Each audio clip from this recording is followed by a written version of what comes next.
All right, so let's get started. We're going to talk about in 2.1, the topic of discussion in chapter 2 is differentiation. So we're going to talk about derivatives, and to get us kind of started on that topic, we'll talk in 2.1 about tangent lines and rates of change. So I have a couple definitions and some pictures and stuff to show you. Okay. Um, But so first of all, note that if we have a function y equals f of x, then the average rate of change of y with respect to x over some interval, we'll say x naught to x1, is going to be this. And I'm denoting it m sub AVE, so m sub average, right? M average. So this is the average rate of change of y with respect to x. Well, it would be the change in y, right? F of x1 minus f of x naught, right? Change in y divided by change in x, right? x1 minus x naught. So it's just rise over run, right? So it's just the average slope. It's rise over run. So here's kind of the picture, right? So if these are our inputs, x naught and x1, then their corresponding outputs are, of course, f of x naught and f of x1. Um, and so to find the average rate of change from this point to this point, we would calculate the slope of the line that connects those 2 points, right? So it's rise over run. F of x1 minus f of x naught is the rise, and the run is x1 minus x naught, right? Okay, so that's the average rate of change. Now, in calculus, oftentimes what we're interested in is an instantaneous rate of change. So rather than trying to figure out what's the average rate of change from this point to this point, we might want to know, well, how fast is the function changing right at this point right here? And one way that we can figure that out is we can draw this little secant line, right, that goes through these 2 points, but then we can let this point get closer and closer and closer to this one, and then we can see what value we're approaching, what slope we're approaching. And so we capture that idea, of course, with limits, right? So we say the instantaneous rate of change, so m sub instant, right? Sub instantaneous, right? The instantaneous rate of change of y with respect to x at x naught is going to be the limit as x1 approaches x naught of this same exact thing, right? It's just going to be, we're just going to let x1 get closer and closer to x naught, right? And we're going to see what value we approach. Now, obviously, if we use direct substitution, we're going to get 0 over 0. So we have to do a little bit of calculus, right, to figure this stuff out. I wanted to show you an animation of this idea in Desmos, because I think it's a really cool idea. So in Desmos, so I set up this function. This would work for any function, right? But I just set up this particular one because it looked like it had some interesting little things happening. So if I were interested in knowing what is the instantaneous rate of change right here at this blue point, right? If I wanted to know what's the instantaneous rate of change there, then I could draw a secant line from that point to another arbitrary point, and then let that point get closer and closer. Well, it's getting further away. And I can let it get closer and closer to see what that slope looks like. So if I kind of draw this back, notice that right at -2, right? Because this blue point is the point -2, f of -2. But right when we let the 2 points coincide, suddenly that little line disappears, and it's because this function is not going to exist when a equals -2, right? You have some kind of asymptote there or something. So, or not an asymptote in this case, it would be a hole, I guess. But anyway, the point is, you can still kind of see that the slope should be approaching some finite value, right? And that finite value is what we're going to call the instantaneous rate of change. So it's kind of a cool thing. So let me give you an example of this, of these definitions.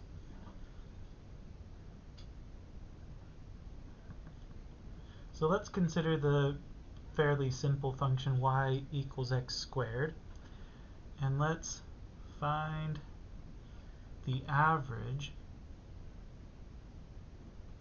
rate of change, of y with respect to x, of course. Rate of change, that should be a g, of y with respect to x, over the interval 1 to 2.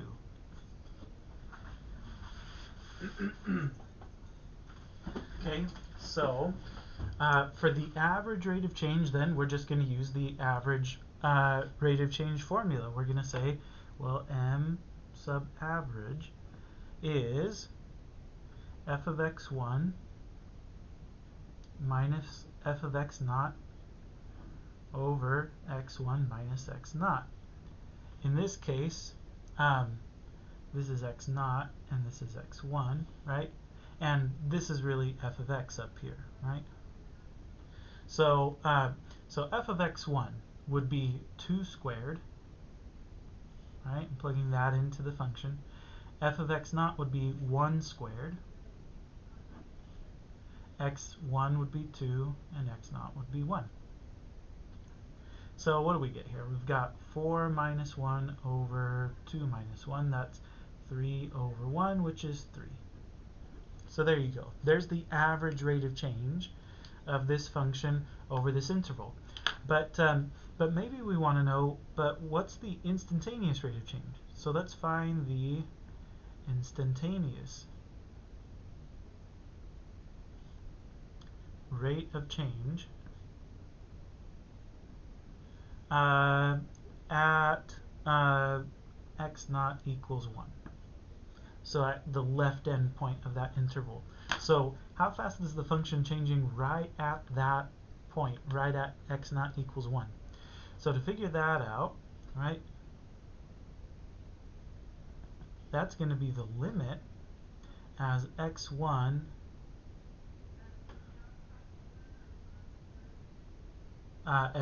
approaches x naught, right, and x naught is 1 in this case, of f of x1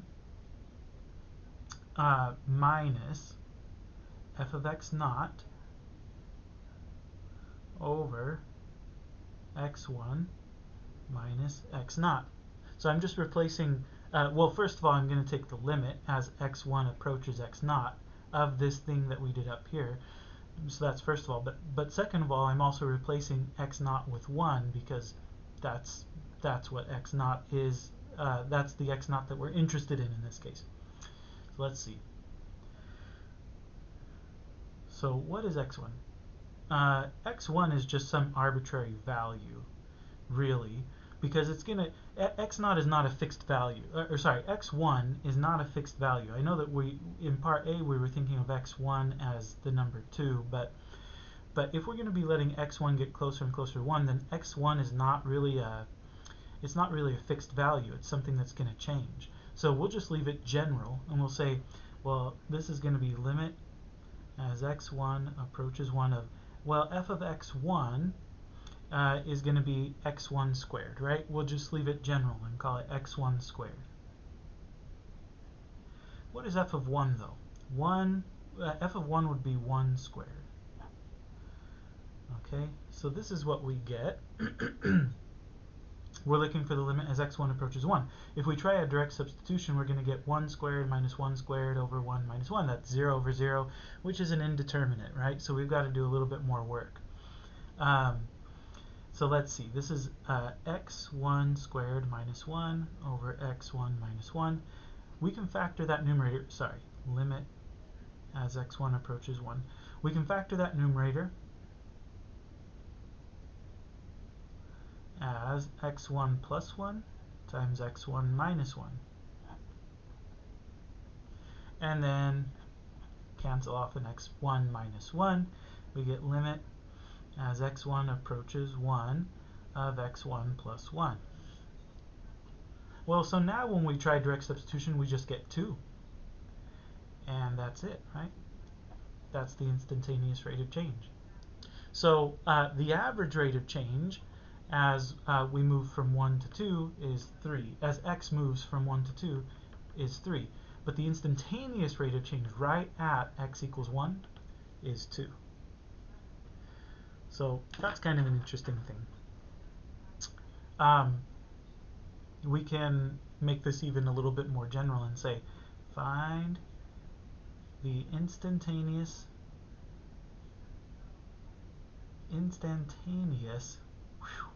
rate of change of y with respect to x at some arbitrary value,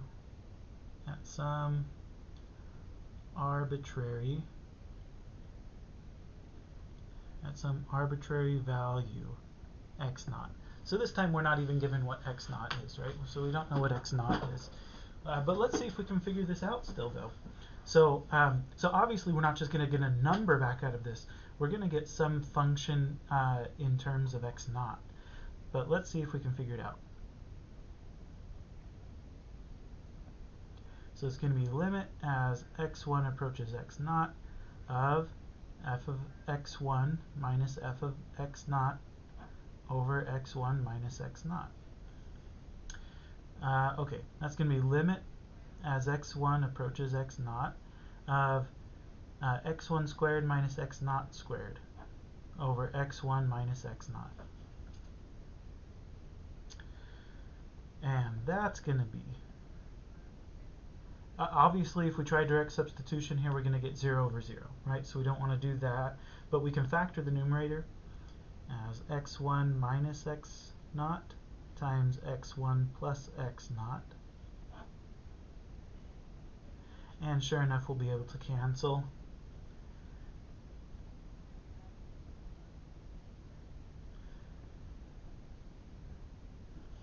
And now if we try direct substitution, as x1 approaches x naught, we're going to get, this is just going to be x naught plus x naught, which is just 2 times x naught.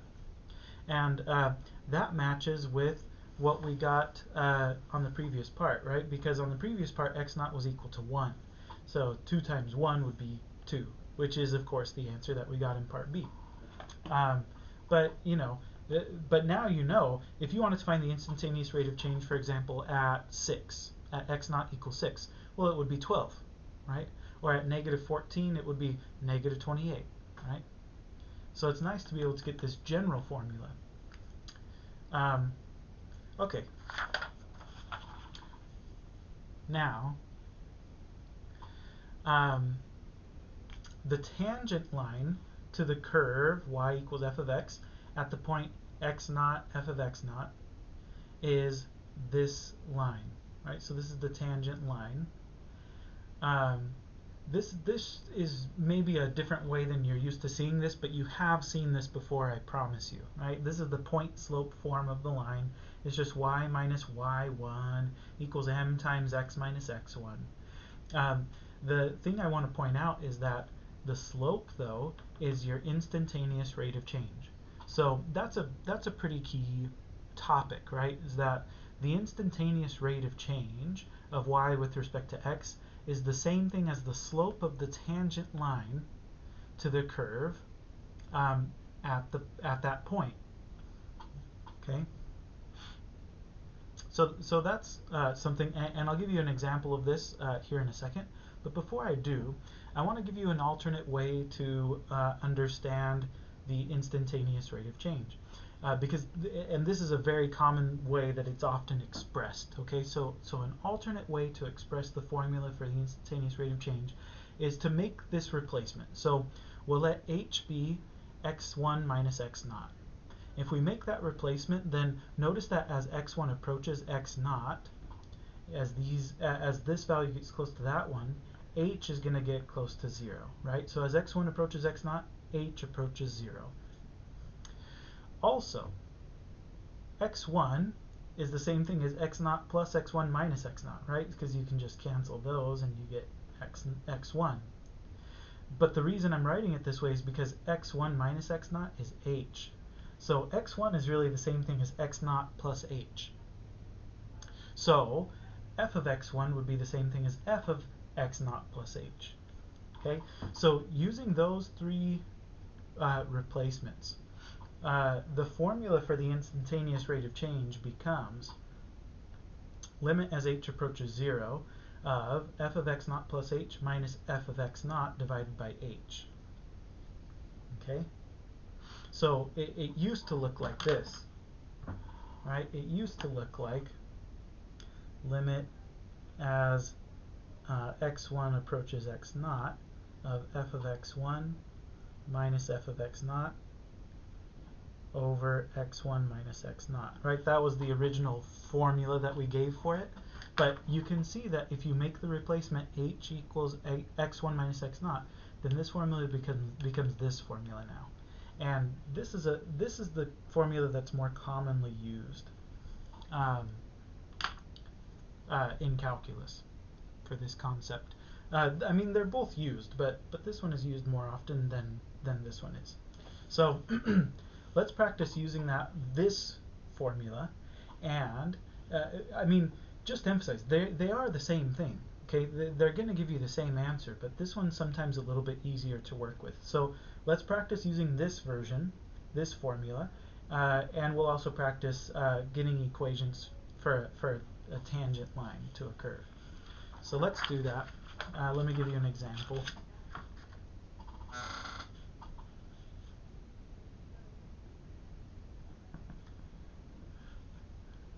Okay, so let's find the equation for the tangent line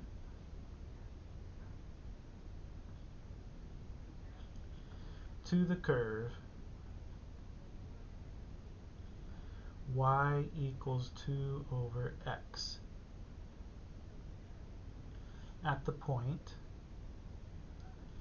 2, 1.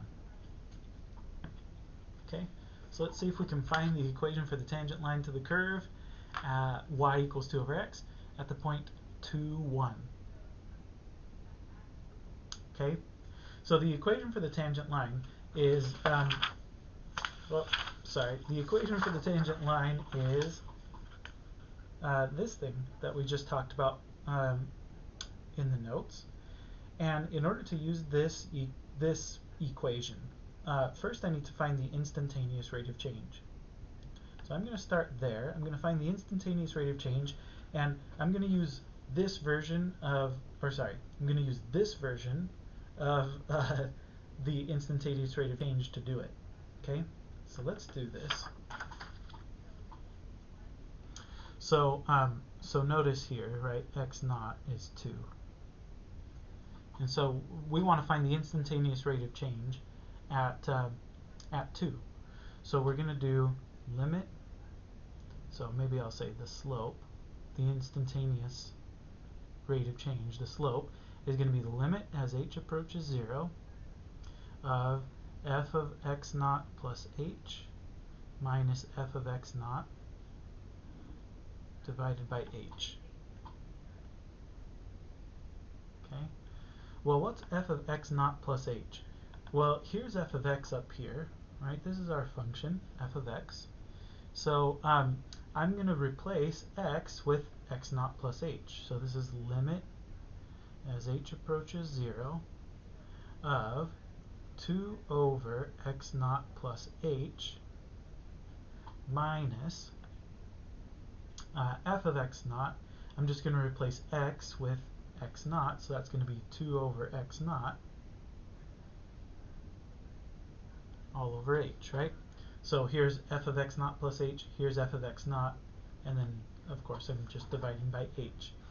Now I need to try to find the limit as h approaches 0. If I try direct substitution, I'm going to get 2 over x naught minus 2 over x naught over 0. So I'm going to get 0 over 0, right? Which is indeterminate. So I've got to do a little bit more work. Let's see. So here's what I'm thinking.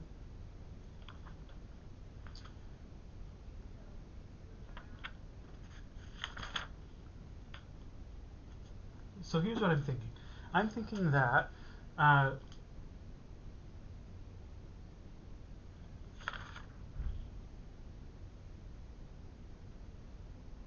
sorry. I'm thinking that we can go ahead and, well, first of all, we can plug in 2 for x naught, right? So this is going to be limit as h approaches 0 of 2 over 2 plus h minus 2 over 2 all over h, right? Because x naught was 2.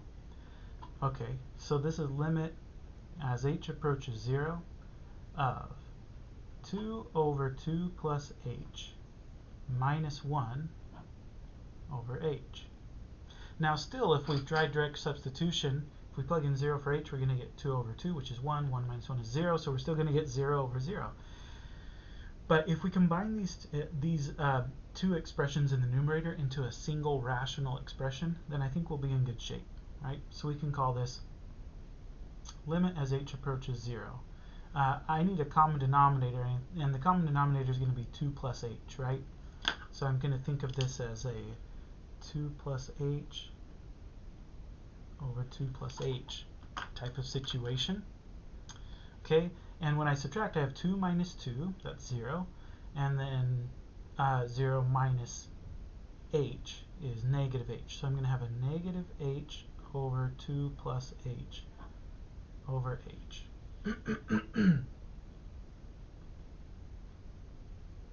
Okay, and depending on how good you are with your kind of arithmetic or whatever, you know that these things are going to cancel, right? This h and that h up there are going to cancel. If you have a hard time seeing that, then remember that this large fraction bar is the same thing as a division sign. So you're really dividing this thing by h. That's the same thing as flipping this and multiplying, right? So in other words, it's the same thing as looking at this, right? And clearly, right, the h is canceled there. So we're going to get limit as h approaches 0 of negative 1 over 2 plus h. Okay, now if we try direct substitution, we're just going to get negative 1/2, which is not indeterminate, of course, right? So that's just exactly what we're looking for. So there you go. There's the slope of our tangent line. But we were asked to find the entire equation for the tangent line, not just the slope. So we need the entire equation for the tangent line. We've got the slope now, so we can say, I'm going to use this point because we know that this point is on the curve. So I'm going to say y minus y1, right, equals m times x minus x1. Okay, so there's the equation for our tangent line.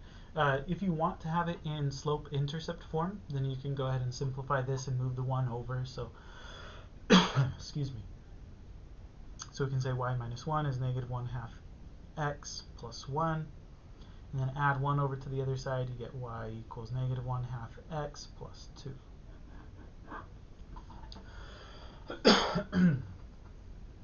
Okay, so there you go. That's how you would find the equation for the tangent line. As you can see, finding the full equation for the tangent line is really not that difficult once you've figured out what the slope of the tangent line is. So what I want to do now is just practice finding the slope of another function. So let's find the slopes of the tangent lines,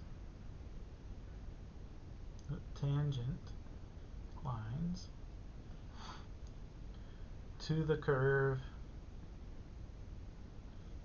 y equals square root of x at various places. So we're going to do this at x naught equals 1, x naught equals 4, and x naught equals 9. So you could spend a lot of time calculating the slope for each one of these things individually. However, I think an easier thing to do would be what we did back here on example 1 part C, where we just found the instantaneous rate of change at an arbitrary value x naught, because then once we have that, we can just come back and plug in these numbers to get the 3 slopes sort of almost for free. It's like once you've found the formula, finding the slopes themselves is pretty easy. So I'm just going to find the slope of the tangent line, right? So the instantaneous rate of change at an arbitrary point x naught. And then I'll come back, once I've figured that out, I'll come back and I'll plug these numbers in. So this is going to be limit as h approaches 0 of f of x naught plus h minus f of x naught divided by h. Okay, so f of x naught plus h. Here's f of x up here, right?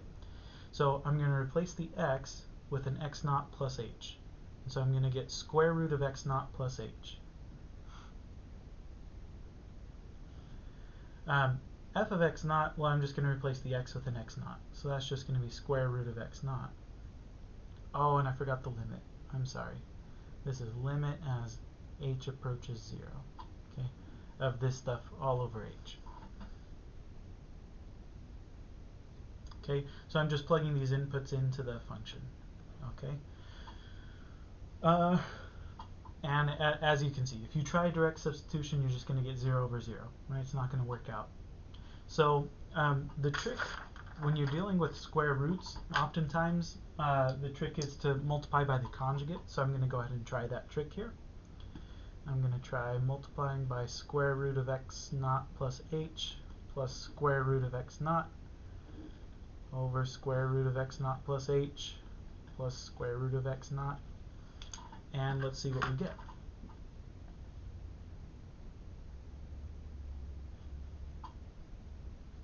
So when I distribute here, the square roots will just cancel. When I distribute here, I'm going to get square root of x naught times square root of x naught plus h, and it's going to be positive. But it's just going to cancel with what I get here, because I'm going to have a negative of the same thing. So I'm not going to worry about those. Right, so those are taken care of. But then when I multiply the last things I have, the square root will cancel and leave me a negative x naught in the numerator. In the denominator, I think I'm just going to leave this. I'm not going to distribute the h. I'm just going to leave it because the h is going to cancel in the next step, right? Plus square root x naught. Right, because these things will cancel.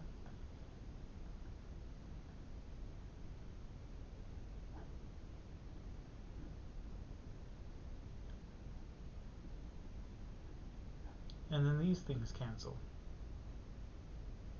And that's nice. So we now have 1 over square root of x naught plus h plus square root of x naught. Now we're going to take the limit as h approaches 0 of this thing. As h approaches 0, this thing just becomes square root of x naught, right? So this is just 1 over square root of x naught plus square root of x naught. Or, if you prefer, you can call it 1 over 2 times the square root of x naught. So now to answer the question, what's the instantaneous rate of change? In other words, what's the slope of the tangent line when x naught equals 1? Well, so then you just plug in 1 for x naught. So at x naught equals 1 is 1 over 2 times the square root of 1, right? So that's just 1/2.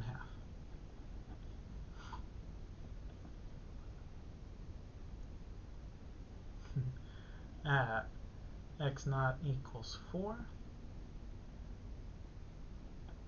we have 1 over 2 times the square root of 4. That's 1 over 2 times 2, which is 1/4. So the instantaneous rate of change at x equals 4 is 1/4. And at x equals 9, the instantaneous rate of change is 1 over 2 times the square root of 9. That's 1 over 2 times 3, which is 1/6.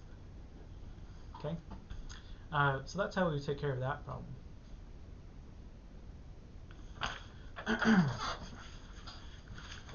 Okay. Well, so big deal, right? You may be thinking to yourself, who really cares though? Who cares about the like why are we studying this stuff in calculus? Like what's the big deal about calculus?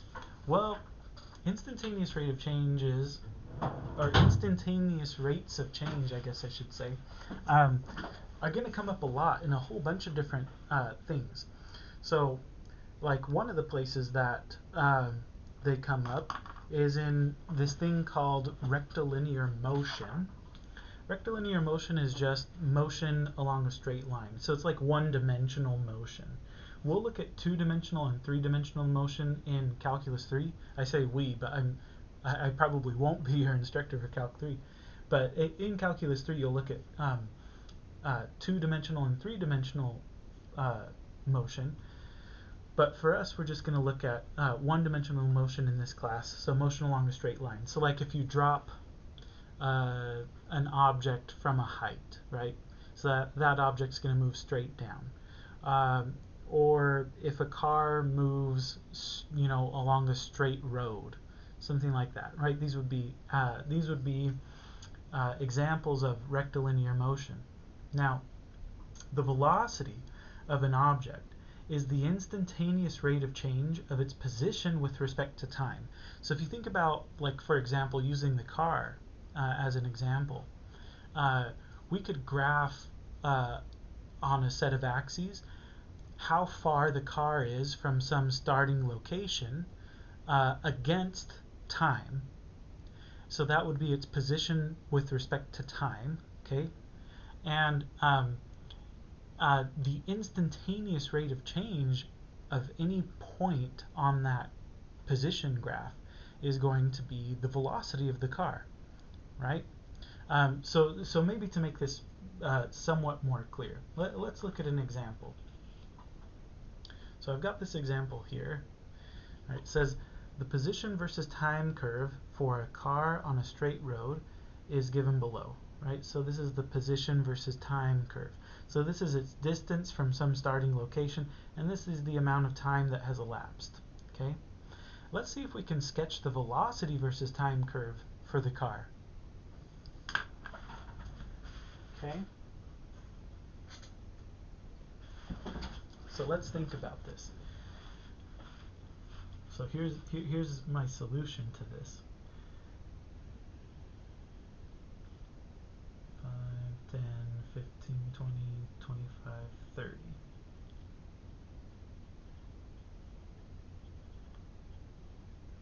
Right, so this is still going to be time down here in seconds. But what we want to graph along the y-axis now is velocity.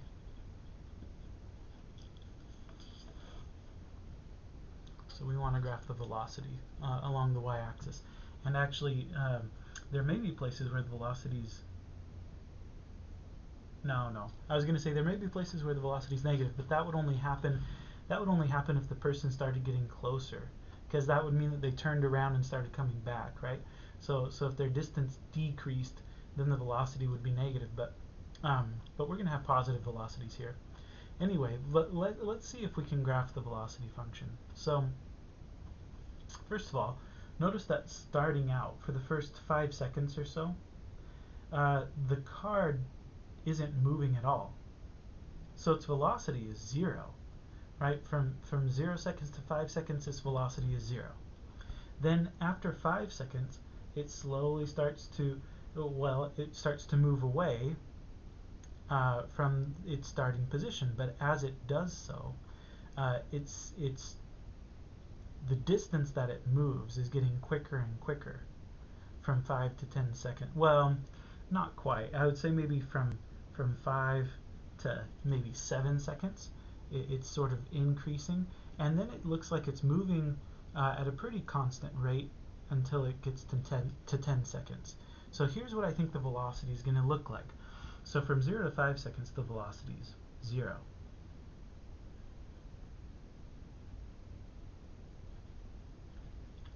And then from about 5 seconds to 10 seconds, it looks like the velocity sort of slowly increases.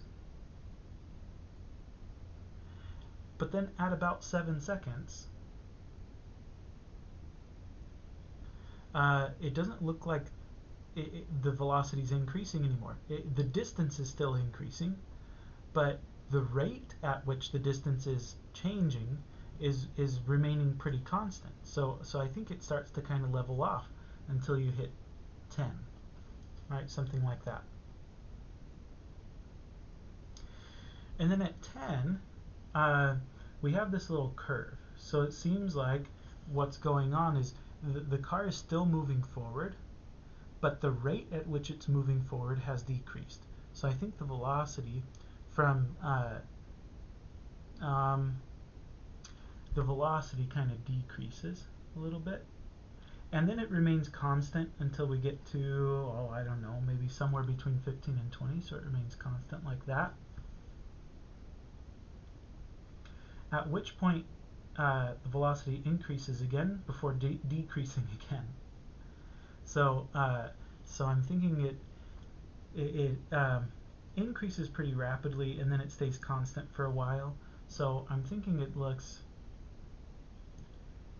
and it does this until just a little after 20. So I'm thinking it looks maybe something like this again.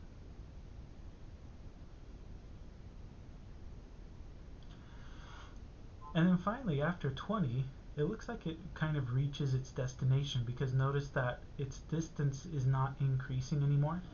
That means that the car isn't moving. So it must get to its destination and then just kind of stop moving like that. Right? So if this is the position function, then this is what the velocity function would look like. Okay? So there's one example. Let me give you another example. This time we'll work with some numbers. Actually, I'll just put it up here so you can kind of copy it down if you want. But so suppose that the position function of a particle is this function right here, 1 plus 5t minus 2t squared, where the position s is in meters and t is in seconds. And by the way, it's a very common thing in physics to use s to represent the position. So so t is in seconds, s is in meters, the position is in meters. So again, you can think of the position as sort of like the distance that the particle is from some starting location. Okay. Part A asks us to find the average velocity of the particle during the first 2 seconds.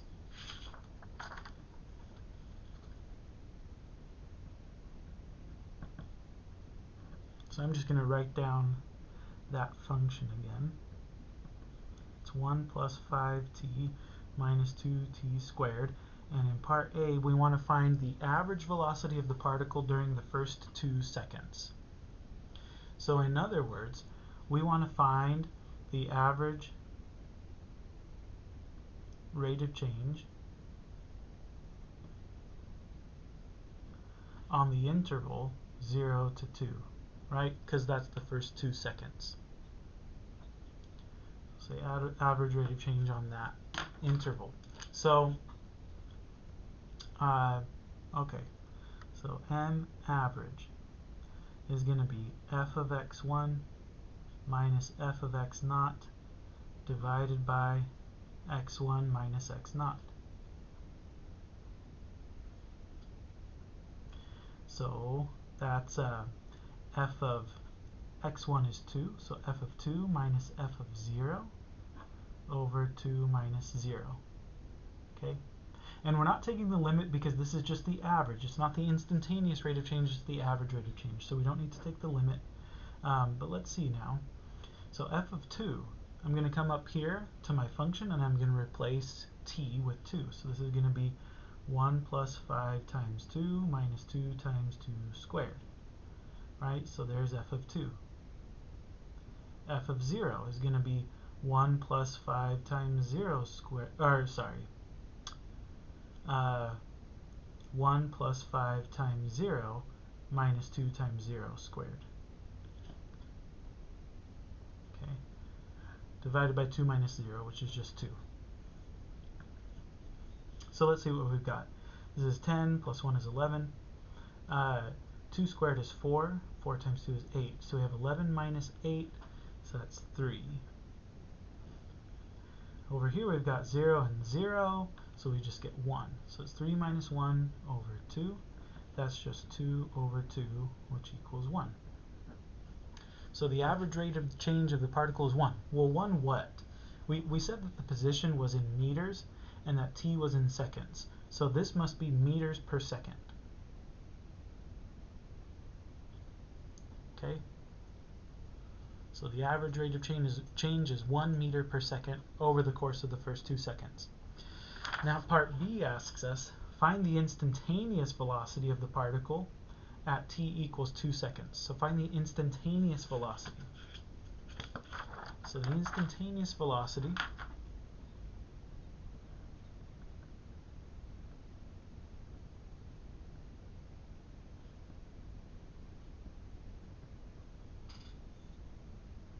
at x equals 2. Alright, so for that I'm going to use limit as h approaches 0 of f of x plus h minus f of x over h. Okay, we can replace x with 2.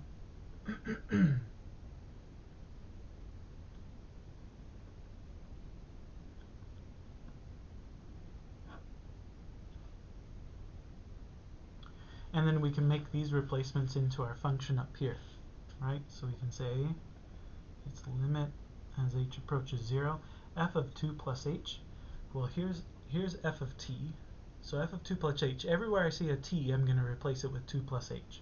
So I'm going to get 1 plus 5 times 2 plus h,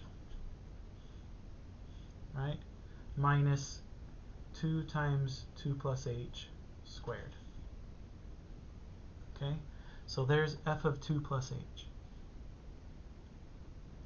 Now f of 2, I'm just going to replace t with 2. I get 1 plus 5 times 2 minus 2 times 2 squared.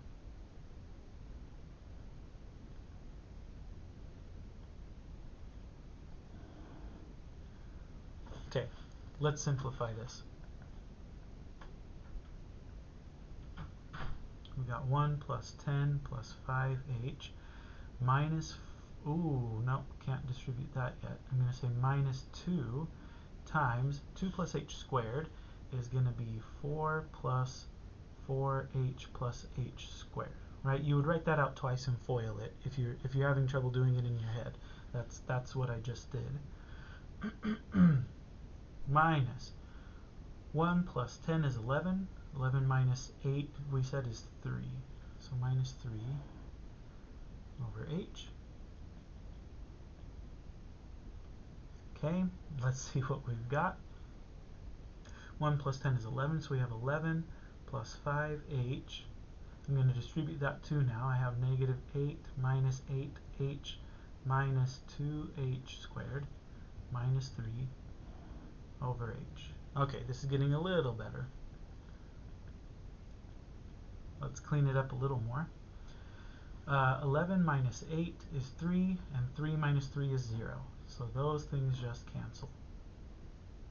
From everything else, well, 5h minus 8h is negative 3h minus 2h squared over h. So now I can cancel off an h, right? I can cancel off h is there, and one of the h is there. I get limit as h approaches 0 of negative 3 minus 2h.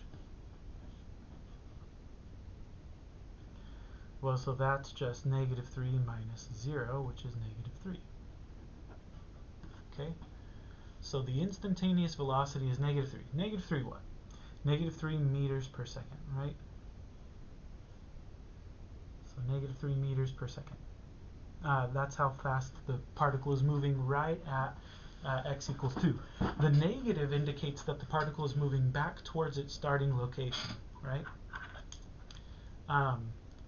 Anyway, so that's that, right? So rectilinear motion is one of the applications of this stuff, and if you've never taken a physics class, well then just take my word for it that this kind of motion is something that comes up a lot in physics. It's something that's studied a lot in physics.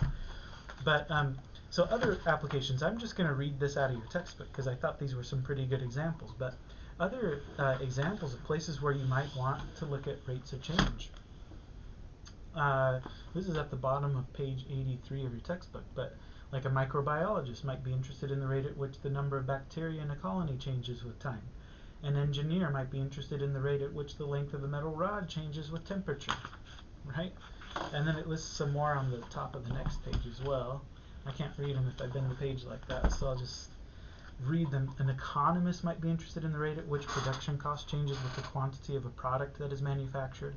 A medical researcher might be interested in the rate at which the radius of an artery changes with the concentration of alcohol in the bloodstream, and so on and so forth, right? But rates of change are of huge importance in all sorts of fields, and anytime you're studying rates of change, calculus is going to come in handy, right? So that's why we talk about this stuff. That's all I have to say about 2.1. We'll talk a little bit more about this rate of change business in the next section.